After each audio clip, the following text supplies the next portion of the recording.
What's your take on that? And Jeff, you have a little bit of distortion in your mic or something. It was like getting Okay. really fuzzy on that. So, Marty? Yeah. About what's your why? It's a big and important question. And if you haven't thought about it, this is a great show for you.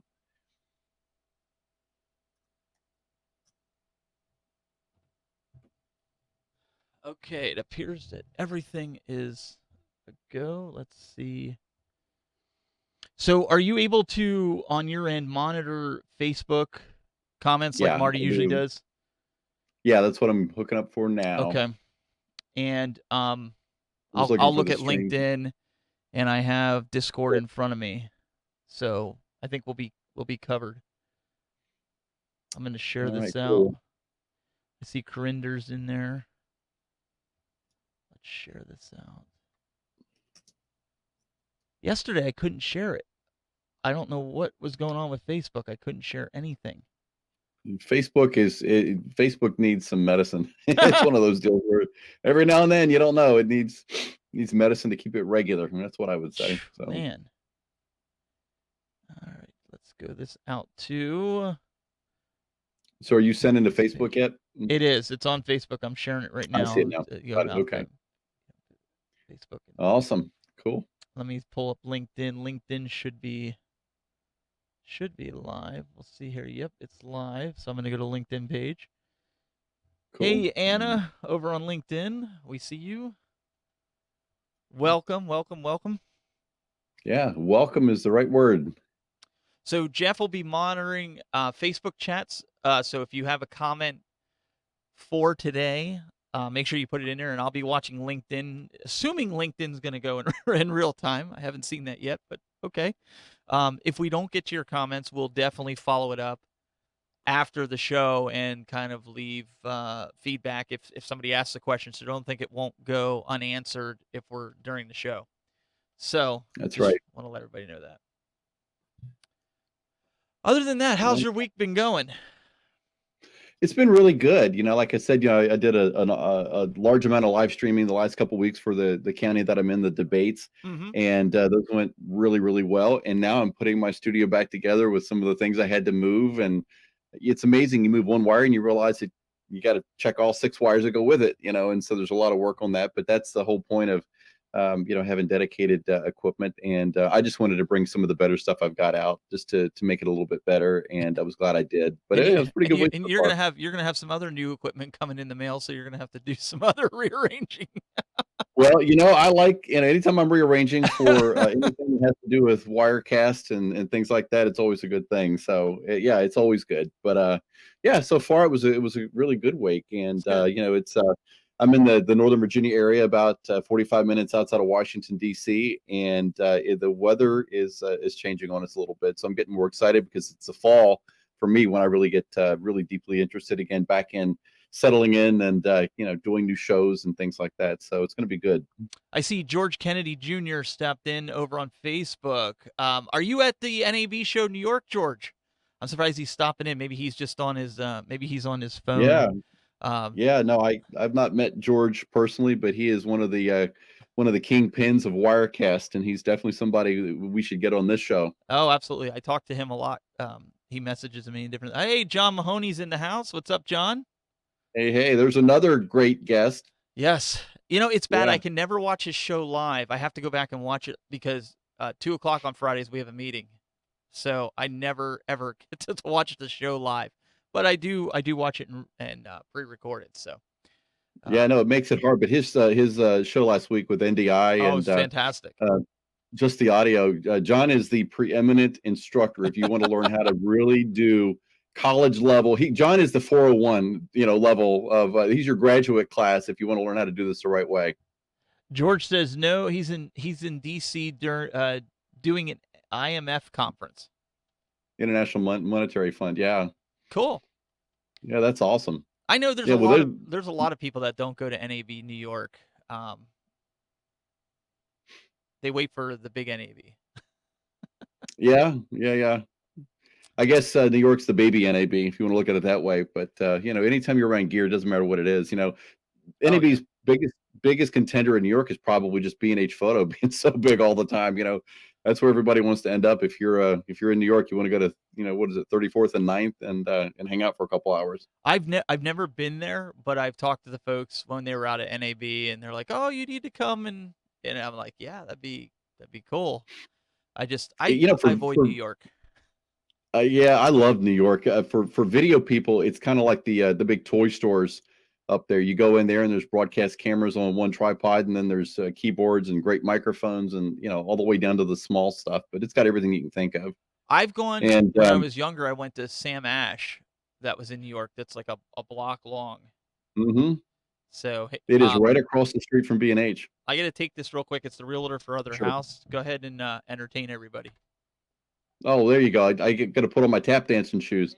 Yeah, no, if you've never been up in New York, that is a great place to hang out. And if you want to really find some great gear and you want to get your hands on it, B&H is a great place to do that with. But it's one of these things where you can get obviously Amazon and mail order and things like that. But I think there's a great advantage in being able to get your hands on the knobs and really figure out whether you like the camera you're going to buy, that kind of thing. But looks like we got a couple more people here hopping in, and our host is taking a real estate call. So today we're going to be talking about what is your why, and that is a really important question if you're starting to formulate what a show will be for you. If it's something that you've got passion in one area, but you're really not sure how to get there, we want to kind of talk about that, kind of help you figure out what those steps are, what those elements are to think about, because really what your why comes down to is what's the motivation behind it, what the meaning is behind all of that. And so it's going to be a pretty cool conversation. And where are you all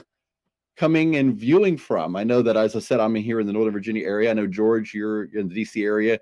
John, I know you're in New Jersey, but I don't know a lot of our other fans, and would love to find out where you're coming from. And I'm getting Steve in my ear here. So we'll be probably a minute or two behind here before we start here. But Corinda, it's nice to see you in the chat as well. And looks like we've got some more folks joining here on a couple different platforms. Anna, it's nice to see you as well. And forgive me if I get the name incorrect here. It's Porvabor.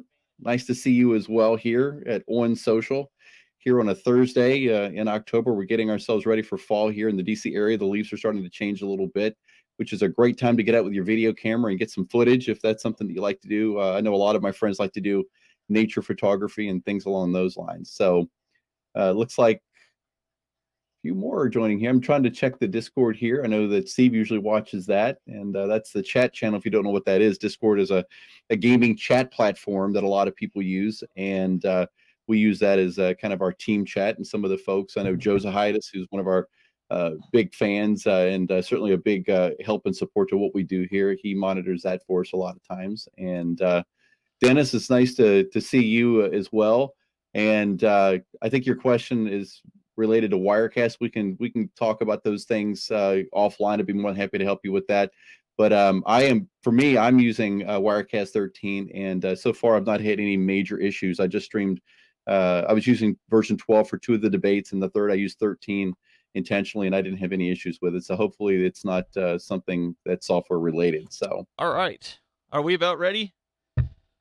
I think we are. Okay, and for the person that was just asking about the Wirecast, if you go over to the Wirecast users group on Facebook, if Jeff didn't tell you, you can go over there and put your question in, and Jeff or myself or somebody else will go over there and answer it the best we can, or try to get you some answers, and we'll go from there. So that's always a great place to go. So I'm going to go here. We're going to go a little dark, and we're going to get this party started.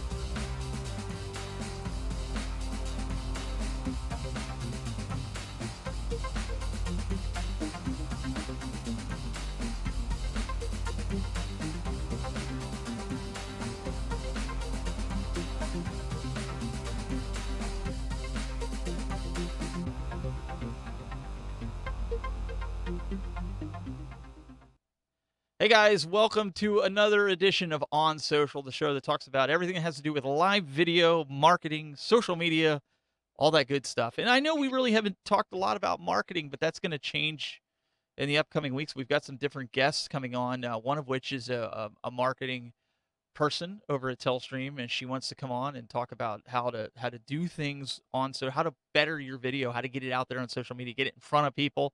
That's all cool stuff. I mean, we've been talking about gear, we've been talking about all the great stuff and how to get your video looking good, but what do you do with it afterwards? So that's coming up. Also, I am joined today by the man, the myth, and the legend, Mr. Jeffrey Fitzgerald from Jeff and HighDef.tv. Welcome. I'll take the man and the myth. The legend part there is just a little iffy right now. So it's Well, always good to be here, Steve. And a quick shout out to Patrick Osterman. I ask everyone where they're coming in from. Says he's in Daytona Beach with IBM Watson and IBM Watson Media. So it's another cool place and a cool guy. So thanks for watching. well, we appreciate you guys tuning in and those on LinkedIn. So it's just you and I today. Marty is on location. He is in Atlanta. I think he's right across the street from CNN. He had to make sure to tell me that he's right across the street from CNN. And I said, I hope you're going to go over and get some video footage. And he just kind of laughed. But You know, yeah, I mean, they actually have a pretty cool tour down there if you take the tour. But I don't know, Steve. I feel like we're college parents right now. Marty's off at college, and we're waiting for him to get back. And but no, it's always good to have a great conversation, and we know he's getting some great footage for us for the kind of things he does when he's doing these great productions, and we're going to see some of that here in the near future. So. yeah, it's great. And I know originally we told you guys last week that Paul Richards from PTZ Optics and Stream Geeks was going to be on this week. He forgot, and I forgot. NAB New York was yesterday and today, so we had to reschedule him for next week. So that's next week, and that's what's coming on, or coming up, I should say, in the future. So, but Jeff, like you said, we have a great topic today. What's your why? And I kind of want to throw the question out to you. What does that mean when you hear that? What is your why when in the broadcasting and social media and whatever it is that you're doing here in this new media form? When somebody says, "What's your why?" I know it kind of makes your wheels turn. What's the first thing that comes to your mind? Well, it sounds a little like psychology in a lot of ways, but it's really not. There's two things that have happened in video since its inception. One is this professional route where people gather around meeting tables and they say, "Hey, we want to do a particular show on sports or news or whatever it might be," and we begin formulating ideas. We want to talk about, well, what do we want it to look like? What do we want somebody to feel when they watch our program? What are the colors involved? What does the set look like? A lot of technical details, but really a lot of the content details, a lot of the creative details have to come into play. In the social world, so many others, us included at times, have kind of taken this journey on our own. And it's like, wow, I think I can get this camera and I'll plug it into my computer. Now the computers can handle it at 5 frames a second. And now here we are today, 15, 20 years later, people are learning how to do video very well on their own, but they haven't really had the modeling of how to put together a show. And, obviously they're two very different things. A broadcast show is not a web show for all intents and purposes. It can look more similar like what we do, but the content can be very different. And a lot of times people get on and the first thing you'll hear out of their mouth is, "Hey guys," and then it's Freeform Friday all the way through the show. And if you've got a great personality, if you're bubbly and people love watching you and you're bringing something new and surprising or entertaining every week, those are always really cool things to have, and you'll get a great following, and there's no doubt about it. But if you're more intentional about really thinking about why you're doing what you're doing, and really some of the deeper meaning behind some of these things, being more intentional about your media, I think you're going to find that you can build something that has a lot more has the ability to attract people in a lot better way. It's probably the best way to say that. And I don't know if a lot of people realize, even this show in general, when we first started, the inception of this show, started thinking about it, what we were going to call it, the direction we were going to go, talking with the folks at Telstream and kind of figuring out, Jeff, it took a couple months of just planning and preparation and getting show topics and trying to decide what direction we wanted to go. And I basically said, hey, the why is, how can we serve our user base, the people that are out there? How can we bring value to them? And the others were saying the same thing. And so that's where this idea stemmed from. And then it's like, okay, so what do we talk about? We can come up with a few, shows to talk about basic broadcasting. But then it was like, okay, well, let's turn it over to the community. What do they want to hear? What do they want to know about? And that's the why. Like, why would we do the show? Well, because we want to serve the community, right? Yeah, that's right. Yeah, that's exactly right. I mean, when you talk about what's the why, the real why needs to be twofold. One is what's your why, but the second part of that question really could be, what's the why of the people that you want to be part of your world, part of your show, and part of your series. And I basically had wrote down something I think is pretty interesting in that you're there for them, which is really the bigger direction, because as you said, serve is the number one word when you're doing any kind of media. People don't watch it to just build you up. They're looking for value. They're looking for something that will make their day, give them something that maybe make their pain a little easier. If you have been experienced in a particular app or gear, and you can save somebody 6 hours because they didn't know to click the box under the settings that was in a different window, now you're making their day a lot more powerful because you're saving them time and give them something they can really go, okay, that guy's got something I want to go back and see more of. But at the same time, they're there for you, and you have to figure out what it is that you're looking for. And so there's kind of obviously it's a relationship, right? I mean, that's probably the best way to say that. But there's a bigger meaning behind getting in front of a camera and basically saying, hey, every Friday I'm going to go live and this is what I want to talk about. So some of that can be, if you're going to do interviews, do you come up with a list of topics? Have you built an editorial calendar? That's something on the TV show that I produced. Was every Monday for 2 hours. That's what we did. We were on an editorial call, not just talking about what that show was going to look like for Thursday, but out from there. If we're doing a show on diabetes and we're talking about the challenges of insulin affordability, in the following week, do we want to get the FDA director on there to speak about that? And so we start trying to plan strategically. We would look at calendars for different people or different topics. If there's a theme of NAB is a great conversation point. We can understand it in this model. If NAB is coming up in October, that's when you plan on being around New York, or you plan on doing a feature on the latest 4K VR cameras, that kind of thing. And if it's not interview based and you're doing a show on your own, the bigger thing there is to really try to get the pulse of your community to find out what they're really interested in. And there's obviously there's a lot of ways you can figure that out. Comments are a big thing. If you're not seeing as many, ask people, and that's what I'll do right now. For you who are watching, we can come up with what we think works all day long, but the reality is, why are you watching it? Steve, I think that would be a really good thing to hear from some folks. Why do you watch shows like on social things where people are trying to share these bits of information? And the bigger question might be, what are you hoping to get out of it one day? What are you wanting to do on your own? How can we help you get where you're going? Because the more we can do that, we get excited about it. And we're like, hey, this is something we think we might be able to push you in a direction that maybe will get you over some of the fear, get you over some of the equipment challenges, and get you out there. And one day you're going to be the guy doing the same exact thing for somebody else, because that's really just how it works, right? I mean, Yeah, no, I mean, I think you said to me earlier in the pre-show, you were saying about, I've done this for many, many years and like why I got started doing it. And, the simple answer was like, I was watching a guy on the internet. He was sitting in front of his computer, just doing his day-to-day work. And he had a chat room of like 500 and some people just sitting there chatting about technology. And I'm like, really? People find this interesting? He's not saying anything to them. Occasionally he might throw him a bone and say, hey, how's it going, guys? Because he knows the person in the chat room. And I'm sitting here and I'm going, this is ridiculous.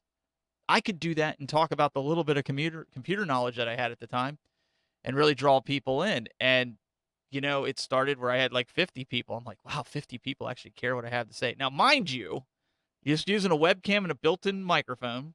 The camera was set at a distance. I mean, my wife and I were getting ready to move, so we had boxes behind us. There wasn't anything aesthetically pleasing in the video, right? I didn't know anything about video. I'm sitting there in a white T-shirt. I think that YouTube video is still up. So, you could imagine that. You can imagine that white T-shirt's just getting blown out, right, on video. But I was, at the time, it was when Craigslist was going through that big thing where you had to be careful, the Craigslist killer, if you remember. Mm-hmm. And so I was talking about different things from my experience and different things that I researched about how to protect yourself with Craigslist. And then 50 turned into 100. And then 100 turned into 200, and over the live streams, and I would stay live all the time and just shoot the bull basically about tech. And people started getting involved, and there was no production value, there was no scripting, there was no nothing. It was just us sitting there Well, on and Skype. you were doing it, Steve, at a time before everything blew up. I mean, Yeah, you and I originally met in 2015 from Blab, which was an amazing platform. And 2015 for me is the year where I really felt like live streaming really took the ubiquitous turn into the mainstream. I mean, it had always kind of been around. I got into actually streaming audio in the late 90s and things, and kind of been with it all along in different forms and fashions. But it was always this kind of basement of the science lab kind of thing where you knew some guy that had a camera in his basement and a green screen. And the thing is, you were doing it back when nobody else was doing it, and you were doing it without the fancy backgrounds, like things like you talked about. But why were you getting that following? Because you were finding things that people cared about, that wanted a conversation about. And and I think that's really, really important, because we can easily get caught up on the bright shiny objects and say, hey, if I buy this particular microphone, or if I buy this particular thing, it's going to make me be better. And the reality is, it may make you look marginally different, and it may increase something, but it's not really going to add a whole lot. And the analogy I like to use with that is, believe it or not, is Photoshop. I've been using that for a long time, and there's still things in there I find that I've never looked at. And you can keep buying new versions, or you can just finally get down to learning the one you got. And so some of it is, learning the landscape of your own world and just being better at it that way. But you were doing it when nobody else was really doing this. You, Jeff Adams, and a few other people I know were really making a big impact in the late 2000s. And it's one of those things where I think if you really look at it, you're meeting a need for people. well, and I think a lot of people get nervous about doing shows, especially if it's like say this show, for instance. Well, I'd like to talk about social media and broadcasting, and they get nervous. Well, I don't want to start it. But the reality is, there's no such thing as competition in this realm, if you No. will, because people watch us not necessarily all the time because of the content we're sharing. They like our personalities. They like the little banters that we get into. There's people that like you that may not like me, and there's people that like Marty that may not like either of us. But the three of us together, people like us, and so they tune in. So if so and so wants to start up another show that's similar to this show, or similar to another show that maybe you're doing, maybe a firefighting show like you were doing, it really boils down to that relationship that you built with that audience, right? That relationship that's going to kind of stand the test of Yeah. time. That, yeah, they might watch the other show. Like, here's a prime example, John Mahoney, right? We're not in any competition with him. He's not in competition with us. He does a broadcasting show, but the guy knows his stuff. Yes, he does. We know our stuff. So he supports us, we support him. So rather than getting into that whole, oh, their competition, let's not talk about the elephant in the room. It's not like that. There's a personality there. People identify Yeah. with that personality, right? Oh, yeah, absolutely, Steve. I mean, I think the biggest mistake you can make if you're getting into live streaming, wanting to do live streaming, is to somehow think that you got to stake your mark right from the get go. That you have to come in and be different than everybody else. You're already different than everybody else. The thing is that the more you can put into your video, the better off everybody's going to be, because they'll be able to see you. And when you talk about the trust factor, which is what you talk about with whether it's Marty, yourself, or me, or whoever, it's just the fact that you're showing up. Showing up is the number one thing that people have a big problem with. And this has been a big Achilles heel for me. Um, you know, I've had the ability to do different things, and I could create different, show ideas and whatnot. And I get these ideas like, well, do I really want to do it? Is it something I think people would find value in? But the reality is, behind all that is, I'm nervous if people are really going to dig it. Am I going to do something that people find value in? And you talk about getting nervous in front of a camera. My mom was a TV producer. I was in TV stations at 7 years old. Never met a microphone I didn't like. And I always get nervous, meaningfully nervous, in front of a camera. And I have people sometimes say it looks like I'm pretty easy going with it, but nerves and being able to put up a good front and learn how to present are two different things. You're always going to be nervous, but embrace the awkward. That's what my pastor says. I love that phrase, because sometimes the uncomfortable gets you exactly where you want to go in life. And so part of this finding your why is that deeper meaning. If you want to put yourself out there and be a personal brand, if you want to just share with the world something that maybe they need to know. Steve, I haven't talked to you a lot about this, but one of the things I am working on here in the background is actually my first endeavor, and I don't know what the time frame looks like on this, but it's my first endeavor producing TV centric content here from my home location, because I'm a diabetic. And one of the things, like I used as an example earlier, is this whole insulin affordability issue. And I want to go back to producing something like I did when I was doing something out of the CBS affiliate in DC, on healthcare and the affordability for chronic illness. And I want to start interviewing legislators and lawmakers, patient advocates, bringing in government conversation, and really trying to build something up that will have some real meaning for everybody. And this is where today this conversation is really meaningful for me, because you have to start with that why. What is the reason? Who's it going to go to? How are you going to get it out there? And then the biggest part of this is, who are you going to work with? Because none of us can do anything on an island. It's the collaboration factor. Who and what organizations can you bring in to your vision where they buy into it, and then they're really excited about it, and they say, you know what, we believe in what you're doing as well. And that's where you get a movement going and you get a following. And it's one of these things that's not easy to do for any of us at any level, but it's worth doing if it's something that means something to you and it means something to the people who are going to be watching. And that's the whole thing. I mean, if you get into it for any other reason, you're kind of getting into it for the wrong reason, and your I don't want to call it passion, but your fire is going to burn out, because you're going to do something that you're not passionate about, and you're going to get like 4 or 5 episodes into it, and you're just going to be like, I don't feel like doing this anymore, because you really didn't have passion to do it. You just decided to do it on a whim. So it's Or, yeah, no, you're right by and large, Steve. But there's another thing, because I've been guilty of this as well, which is, you put something out there, you put your heart into it. And let's just be honest, anytime you get in front of a video camera on the internet, it's like standing up in high school all over again. And yep, you're like, am I wearing socks? And if it's really bad, am I wearing pants? Right. And yeah, so you look at this and it's like, I'm holding up my poster to talk about my Canada essay or something. Right. And you start thinking about, well, what do people think? Or, are they mocking me? And do they like me? Do they, whatever? And the truth is, yes to all of the above. There are going to be people doing every one of those things, but you do it anyway. You embrace the awkward and you begin to become yourself, and you let your hair down digitally, and you become that person that you are. And the people who love you and they love what you're all about are going to gravitate to you. And that's where you find those people.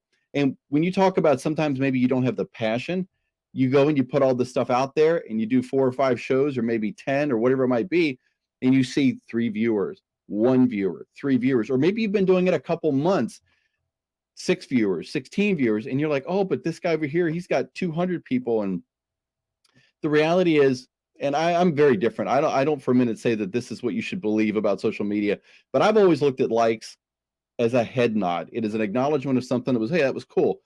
Didn't mean you're signing up to my army and you're going to be in my Air Force. And so I think that if you mistakenly overvalue likes and follows, or the amount of people that are in your count, I think you're going to miss a bigger miss a bigger calling, because that could stop you from sharing with the world something that's really important that you've got to tell this world. And you're thinking, oh, if only 10 people care, maybe it's not that valuable. mm-hmm, mm-hmm. Social media is not where you find that out. You find it out in real, authentic relationships, human relationships. So begin asking people, talk to people offline, find out, where you can improve, be open to criticism, and give it all you got, and you'll get there. No, I agree with that. That's kind of why I got away from tech there for a while, because it just seemed like, I don't want to say the passion burned out, or I got bit by that same thing that you said, Mm. like the being in 3rd grade, like everybody comparing you to somebody else. Like, I don't want to watch this anymore because you're just regurgitating what somebody else said. And for the most part, they're right. I mean, anybody can go out and get tech news, right? So Yep. I found a new passion where I could bring high quality video to the outdoors, and now I'm doing it with the arcades and the other passions of mine. But that's when I see my most creative side come out, when I'm doing something about passion. Even with this show, I'm very passionate about the shows that we're going to be bringing on here, with Telestream. I'm very passionate about it because it's something I know I'm good at. It's something that I know that I can do, and I guess that's my why. Like you said, if 10 people show up to watch the show, I at least know that if somebody goes back and watches it, in a week or two, that whatever we talked about during that half an hour is going to be relevant so that person doesn't make the same mistakes that I made 10 years ago starting out. Buying that camera and wearing a white shirt in front of it, or putting that camera in while you sit in front of a window. I don't know how many times I see that on YouTube, right? Yeah. So I guess that's Yeah. my why for this, right? Oh, yeah. And if you think about it, I don't know what everybody else thinks about, but if you think about I'm going to be on a stage and the world is going to watch, and you see 10 people, you think, oh my God, that's nothing, right? My value must not be there. Think about it as being in a room with other people, like a networking party or any other kind of a party. If there's somebody in front of you that is looking you in the eye and they're smiling and they're like, I want to know more about who you are, you don't walk away. If you're a decent person, you're not looking over their shoulder like, I need 8 or 10, 15 more people to do this, bud. It doesn't work that way, right? I think we need to learn how to value more people instead of worrying about how many people value us, because that's where you're going to find the magic of what you communicate and how you get it out to people. Um, so I think for me, that's the hard thing, because it's hard to imagine 10 people being meaningful, because we're all told you need 10, 15, 20, 50,000 followers to be To be the relevant. influence, the word, yeah, the word that I tell you I hate with a passion. Eh, and the reality is, let's just be honest. I've said this a million times. If you're an influencer, you don't have to tell anybody you are, because you're already doing it, right? Yeah. So those things are all superficial to me. They're exterior, and I don't think they have as much weight as people think they do. They're definitely important, but like you said, when you do your video games or you do your outdoors, you're the most you that you can be. That's it. And that's where people start digging it, right? Because now you're not like everybody else. When the lights turn up and we all get kind of afraid, and we're just kind of sitting here and we're talking and we're afraid to smile, whatever, you're going to look like everybody else, because that's what we all look like when we're Yep. afraid on camera. Get And out of your shell, embrace the awkward, have the passion that you've already got. See, that's the great thing about this is, look, God gives us everything we need, right? You've already got the gas for the thing you want to tell the world about. You've already got giftings nobody else has. You've got the hard part down. Now it's just a matter of figuring out how you want to organize it so people can understand it, how you want to organize it consistently, because consistency is king. And then when you put it out there, it's one of these things where the right people will buy from your buffet, and you can make more and hopefully have a party at some point. So it's not quite as easy as that, but it's not as hard as you think it is. well, and George Kennedy in the chat room here, I want to kind of go to this comment because he's so right. He says, if you spend your time in competition, you miss the Hmm, big picture. And I see so many times, and this kind of goes along with that. I see that's so awesome. many times that people are all out to get sponsors. They're all out to get. I mean, we're fortunate enough. We've got Telestream's backing on this show. It's fantastic. They've been a huge part of this, allowing us to do what we're passionate about. And a lot of times people get these sponsors, and the only time that the sponsors hear from those people are when they want something. There's never any relationship. Like I know with my outdoor stuff, I have a lot of sponsors, and I'm not saying that to brag, but I'm trying to make a point here. Um, I make it a point that once a week, maybe sometimes twice a week, I'm texting them a joke or funny pictures or things like that that I thought was humorous in maybe the outdoor world that I send to them, and they respond back and building a relationship, right? And so when that time comes that I do need something or they need something from me, they need a video, it's just like, hey man, we'd really like a close-up shot of this broadhead. Let's just use that as an example. You think you can snap one the next time you're in a tree with that? Yeah, absolutely. Or I say to them, hey, I need a couple broadheads. We're going out hunting. We're going to this state. Sure, man, I'll throw it. I'll throw it in. That's kind of how it works. Instead of worrying about, oh, this other team's got this guy on as a sponsor. Who cares? What are you doing to fester? What's your why? What are you doing to fester that relationship, right? That's right. Yeah, I mean, you're not in a major football league, right? It's not like you're jumping teams or things like that. And that's what I was gonna say. Because I know sometimes you'll take photos for some of the folks that need it. Yeah. And that's cool. I mean, the best relationships I've made with other people who've supported me and helped me started with a phone call where I said, "How can I help you?" Yep. And it That's wasn't it. like being weird, but it was like, "Hey, I love what you're doing. I want to help." And then they're like, "Hey, guess what? I can help you on this end." And that's where we all get along a little bit better, because that's the one thing that's missing in our world today, Steve, across the board, whether it's through politics or anything else, is that people have lost the art of working together and valuing each other. And when you do that, it takes all the load off of you, because when you're heavy, somebody else can be like, you know what, we're still going to get that show done. You're going to be fine. Here's what we're going to do. Yep. And that's where collaboration and community are just immensely important to me. And honestly, I mean, we don't have all the answers to everything, and it's great to see the community members jump in and say, hey, you know, I have the answer to that, and then or they show us their setup, which I'm going to throw a little plug here. Send us your setups. That's We right. want to see it. Then they come on Yeah, and and they drop knowledge bombs on us, Jeff. listen, just because we're the three that took the chance to put ourselves out there, by no means that any of us are Randy Jackson, Simon Cowell, and Paula Abdul. I'm not even going to get into that part of it, but no, but seriously, it doesn't mean that we're the experts. It means that we are industry experts, you know, in some ways, but we learn from everybody. If any of you who've ever done any instruction, any training, any formal presentations to companies, whatever you might be doing, you all know that you learn more in that setting than you ever did trying to read or learn anything like that, because people find magnificent ways of being really smart about things that you think you've already got figured out. And so, you know, that's exactly what you're going to learn, is bringing other people into the mix. Your community is going to teach you more than you'll ever know.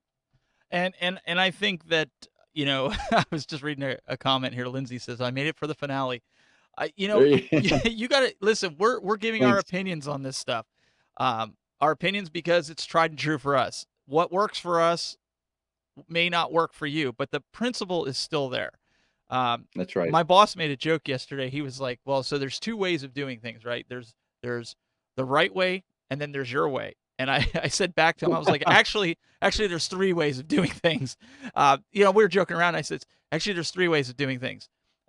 There's the right way, there's your way, and then there's the wrong way, which most people do it the wrong way. You know, just kind of right. like That's joking right. around. Because the reason I say that they do it the wrong way is because they take their way to say that it's gospel, when in most cases it's the wrong way. So, you know, it's So just for one the of them things. last couple of minutes of this, let's just tie a nice bow on it and say, like, what is the wrong way? When we talk, you know, again, about the meaning of the show today, what is your why? You know, what is your motivation? The way that you don't want to approach producing your show is flippantly, carelessly, non-intentionally. You know, I love these little notebooks, look like the old reporter notebooks. Perry Mason, I carry them around a lot when I go out, and I'll sit a lot of times at one of my favorite restaurants outside, and I'll sit, and that's my time to think and write down new ideas. How do I want to structure my program? Who are the people I'd love to talk to?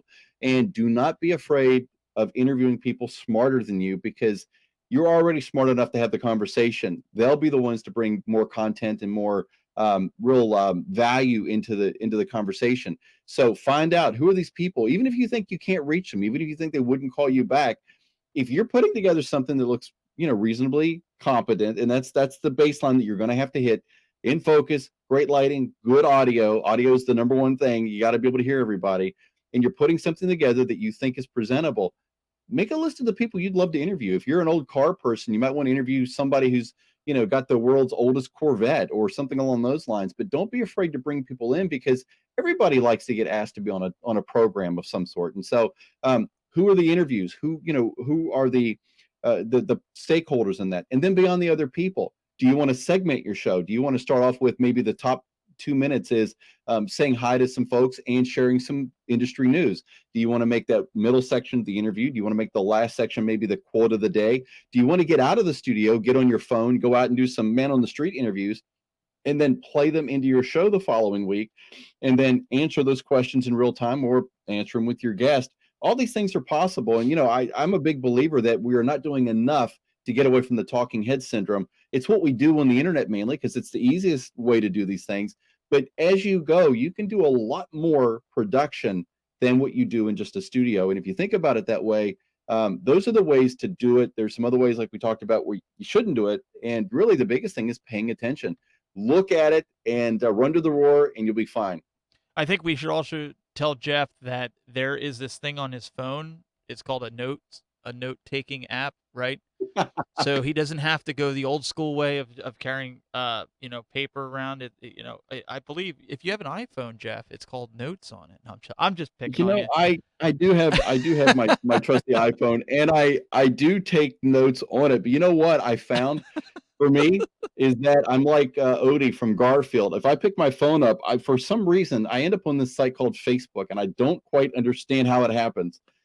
So sometimes it's better to put the phone aside for me and get some paper out and I then write it, and then I can you organize know it what and do though? things like You're 100% right with that though, and I need to do that more because I try to put everything on my phone, and what happens is with notifications on and everything like that, you get sidetracked from the real reason why you have that open. And instead of writing notes, you find yourself looking on Facebook and every other app that you have that's getting notifications while you're trying to write in that notes app. So I listen, I get it. I'm just picking on you. I call it digital sediment. 2 minutes later, you can't remember what you were thinking about 2 minutes ago. So so I'm gonna get all this hate mail now because I was picking on you about using a notepad.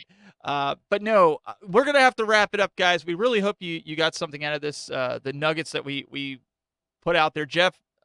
Very wise. He's been in the industry for quite some time. It's always great to hear his take and perception on this. And I learned some stuff today. If you guys didn't, I absolutely did. But I want to encourage you guys, and I know Jeff, you're right there with me, to send in your videos of your setup. It doesn't even have to be a Wirecast setup. Send us your workflow. Send us a video. And the reason we ask for the video is so we can show it to the rest of the audience. Sometimes a still picture doesn't really do it. And I know some folks said they sent in a picture, and then I told them, hey, can you send in a video? And they're like, yeah, we'll send it in, but they forget. So get it sent in yeah, so we can look at it. yeah, and I didn't mean to interrupt, Steve. No, you're I fine. would just say too, yeah, I would just say too that we're not necessarily looking for show and tell. If you're having trouble in a particular area, if you're trying to figure out how to make some connection work, or you're trying to figure out how to do something you haven't done before, and there's a way we can help, we'd love to see what that looks like. But it's always better to share video with everybody so that everybody can kind of get a feel and a vibe for what you're doing. We've had some great people already share some great material. It's a great way of getting yourself out in front of other folks, and we can certainly talk to you about it as well. So send it in. Yeah, absolutely. Yeah, and don't be shy. Maybe you're working on it. Maybe you're in a school, or maybe you're working on a special project, and you want to show it. And you can always come on the show, like we've done with other folks. We're not a respecter person, so if you want to join us on the show and ask questions and have us work through, and if it's something that has to do with marketing, we've got some guys that specialize in that. And like I said, in 2 weeks we're gonna have somebody on about that. So we've got the tools if you're willing to use it, and we'll do our best to help. But guys, I really appreciate you all coming on here. And like I said, Paul Richards, you definitely don't want to miss that show next week, because I heard a rumor that he's giving away a PTZ Optics camera next week of the webcam. Maybe, Jeff, I can talk him into giving away one of the bigger PTZ Optics cameras on the show. Maybe. People don't know it, but my family, we actually do a real game show called Game Show Loco. You can look it up on Facebook. I think we make it a game show next week. I think that would be a great grand prize. Hey, I'm up for anything. So, I'm going to put the bug out there to Paul Richards. So make sure you guys like the Telestream Wirecast page. Make sure you follow the Telestream page. Go on Twitter, Instagram. Go over to us on LinkedIn, because we stream this everywhere. Subscribe to the YouTube channel. Let's get those YouTube subscription numbers up. We upload these shows every week to YouTube. We're going to have the podcast coming soon in January, as well as we got some other things that are working on, in the background that we're going to be chatting about. But guys, get out there and do it. Help support us. Share this video around. That helps. It's none of this stuff costs any money. It's just something that you can help us and help the community, help Telestream for allowing us to do what we do here. So again, thank you all for tuning in. Thank you, Jeff, for joining and holding the fort down here as dropping the knowledge bombs. Hey, no worries. Our Marty will be back next week, right? Well, he's going to have a tough act to follow there. That was that was a pretty tough act today. I don't think so. Marty is the supreme maker of all things video, and we all know that. No, it's always great to be here on the show. And if any of you like what you're hearing, hook up with me. Send me a note, a Facebook message, something like that. Like my page, jeffandhighdef.tv. Would love to help you and help you get where you're going. So you guys could follow him there and check him out. And guys, thank you so much. I'm the Tech Buzz everywhere. You can go find me. Just search the Tech Buzz and you'll find me. That's probably the easiest thing to tell you. And until next week, guys, we will see you later. And remember just to keep everything moving on social. See ya.